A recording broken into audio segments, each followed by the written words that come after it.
Guys, hindi talaga maganda yung boses ko, my singing voice, talagang wala, talo tayo diyan. Pero yung buong family ko, choir sila sa simbahan, tapos magaganda silang magsipagkanta, talagang gano'n yung level ng mga kagandahan ng boses ng nakapaligid sa akin.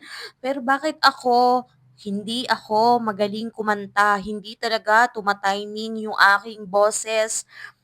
Bakit gano'n? Ako lang yung naiiba. Bakit gano'n, guys? So, kahit ayaw ng music sa'kin, eh, pinipilit ko pa rin na kumanta-kanta, ganyan. Pero alam mo yung feeling na, bakit sila yung pangarap mo na makasabay sa mga kantahan, sa mga yung music-music na I don't know, guys. That's my biggest question. Pero no, guys. Kahit hindi ako magaling kumanta, hindi maganda yung boses ko, I love listening to my speaking voice.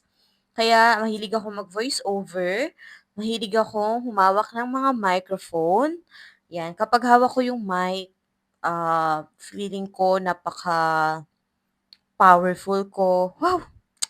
Yung alam mo yung feeling na ikaw yung may boses kapag nasa iyo yung microphone, yun. Kaya yun yung mga bet kong gawin, magsalita ng magsalita. Pero hindi ako madaldal. Gusto ko lang meron akong maikwento sa inyo, pero since hindi naman kayo nagtatanong, ano ikukuwento ko sa inyo, 'di ba? Siguro dadating din yung time na magiging magiging curious din kayo about my life, about sa'kin, and then magtatanong kayo ng kahit ano, and sasagutin ko 'yan at diyan na magsisimula yung ating kuwentuhan to the max, guys, gano'n. So, sa ngayon mga kung ano-ano lang muna yung iko-content ko, ha?